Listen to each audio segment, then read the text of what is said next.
सूरज खां को पिता हबीब खां भुवन गुजुरीहाट रे एक मध्यमित परिवार जन्म। अधारू पाठ छाड़ी निजर ज्ञान कौशल अत्याधुनिक सामग्री गोटे पर गोटे तैयारी करिबारे लागिले।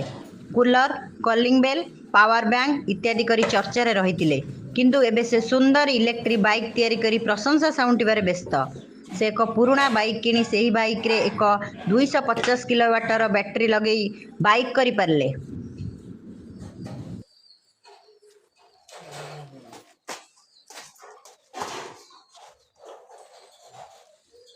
जहाँकि थरे चार्ज कले 60 किलोमीटर बेगरे 80 किलोमीटर पर्यंत जापर। उक्त बाइक तैयारी करने से 35,000 खर्च करछंती। से एक समाज को भल वार्ता देउछंती जे पुराना जिनिस को आमे केमिति काम रे लगाई परिबा।